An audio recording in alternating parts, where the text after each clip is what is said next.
जवाब दो। संसार का सबसे बड़ा महासागर कौन सा है? प्रशांत महासागर। संसार का सबसे बड़ा महाद्वीप कौन सा है? एशिया। भारत के दक्षिण में स्थित कौन सा महासागर है? हिंद महासागर। विश्व का सबसे बड़ा देश क्षेत्रफल में कौन सा है? रूस। कौन सा है? रूस, रसिया। विश्व का सबसे बड़ा सागर समुद्र तट निम्न में से कौन सा है? दक्षिण चीन सागर, अरब सागर, लाल सागर, अरल सागर। कौन सा होगा इसमें? इसमें होगा दक्षिण चीन सागर। पृथ्वी को उत्तरी एवं दक्षिणी गोलार्ध को बांटने वाली रेखा को क्या कहते हैं? ध्यान से बताना, ठीक है? क्या कहते हैं बताओ? क्या था? भूमध्य रेखा कहते हैं, विषुवत रेखा कहते हैं, मकर रेखा कहते हैं, या ए बी दोनों कहते हैं?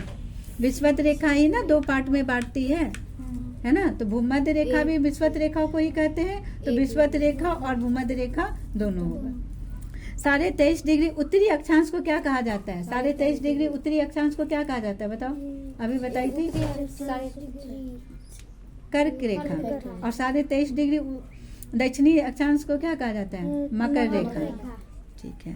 अब आज अक्षांश वृत्त और देशांतर रेखा में क्या अंतर है? ध्यान से समझो। अक्षांश वृत्त क्या है? अक्षांश वृत्त पश्चिम से पूरब की ओर होती है और देशांतर उत्तर ध्रुव से दक्षिण ध्रुव की ओर होती है। अक्षांश वृत्त पूर्ण वृत्त होता है, देशांतर रेखा अर्धवृत्त होता है ना? देशांतर क्या होता है? अर्धवृत्त होता है, और ये अक्षांश वृत्त एक पूर्ण वृत्त होता है। अक्षांश वृत्त की संख्या निश्चित नहीं है। अक्षांश वृत्त की संख्या निश्चित नहीं है। देशांतर रेखा की संख्या निश्चित है, जो 360 है। ऐसे तो बोलोगे अक्षांश की भी 180 है। अक्षांश वृत्त विषुवत वृत्त से उत्तर और दक्षिण छोटे होते जाते हैं और ध्रुवों के बीच एक बिंदु रह जाते हैं। देशांतर रेखा उत्तर ध्रुव से दक्षिण ध्रुव खींची जाती है। इनकी लंबाई समान होती है, मगर उसके बीच की दूरी समान नहीं होती है। अक्षांश वृत्त से किसी स्थान की स्थिति का पता चलता है, देशांतर रेखा से किसी स्थान के समय का पता चलता है। ठीक है, अब बताओ, फिल इन द ब्लैंक्स। अक्षांश रेखा विषुवत रेखा के समानांतर किस दिशा में खींची जाती है? अक्षांश रेखा विषुवत रेखा के समांतर किस दिशा में खींची जाती है? पूरब से पश्चिम की ओर। सभी अक्षांश रेखाएं की डैश असमान होती है, लंबाई। सभी अक्षांश रेखाओं की क्या होती है? लंबाई असमान होती है। देशांतर रेखाएं डैश को जोड़ती है, उत्तर से दक्षिण की ओर जोड़ती है। देशांतर रेखाओं की दिशा में डैश होती है, लंबवत होती है। कैसी होती है?